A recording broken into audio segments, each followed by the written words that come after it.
في خناقه على طياره ميسي، انا بقول عامل تلوث ده طلع رسمي. طبعا الموضوع كبير، الموضوع مش سهل. بص طبعا هي طياره ميسي لعبه صغننه حلو، بس هم حاطين بص ثاني اكسيد الكربون مغلفين الجو كله باللون الاسود.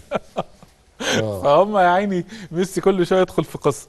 ميسي عنده طبعا مشكله انه بيعتمد على الطياره بتاعته في كل تنقلاته. هو قاعد في باريس، لو عايز مثلا يروح برشلونه، على فكره باريس وبرشلونه قريبين يعني، ده لو راح بالباص حتى بالباص عادي، هو برطه ما بيركبش عربيه فراح بالطياره. راح طبعا يزور اهله في الارجنتين، ياخد طبعا الطياره بتاعته. يروح مش عارف فين هو برضه بيدي مرتب للطيار لازم يحلله يعني. طبعا.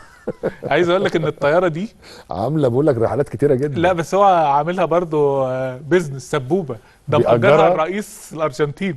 لا يا راجل رئيس الارجنتين نفسه اسمه، انا كاتب اسمه حتى عشان ما انساهوش. هو مأجرها له؟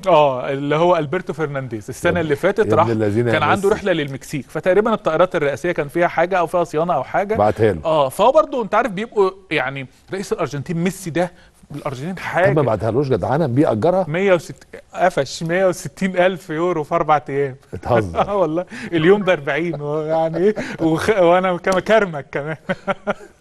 يعني لو انا صاحبي ميسي وبعت لي عربيته توصلني ولا حاجه يقفش طبعا زي اوبر كده اديله. الناس دي ما بتتفهمش. فميسي طبعا الانبعاثات بقى عامله ازاي؟ قال لك عمل 52 رحله في 3 شهور، ما كتير برضه. 52 رحله في 6 و7 و8 في 3 شهور. الانبعاثات طبعا عدد ساعات الطيران 368 ساعه.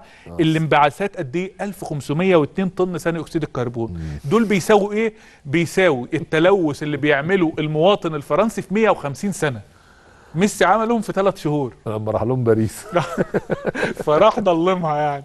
فطبعا يعني طلع مش سهل ميسي برضه. يعني لما اتكلموا كتير في الموضوع بيسالوا جالتيه اللي هو طبعا هي دي الطياره بس هي دي الطياره من دول.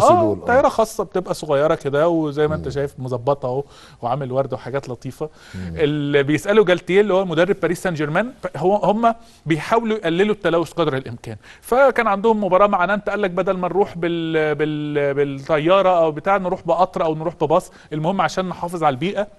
فلما زودوا الكلام في الموضوع له طياره ميسي، قال لهم خلاص يا جماعه شوفوا لنا شويه مراكب نبقى نروح نلعب بيها الماتشات. الراجل بيهزر يعني. فالدنيا قامت ولم تقعد لحد دلوقتي، وبيطالبوا اعتذار رسمي من نادي باريس سان جيرمان، والموضوع كبير جدا. احنا طبعا عندنا قمه مناخ في شرم الشيخ ان شاء الله الشهر القادم برضو.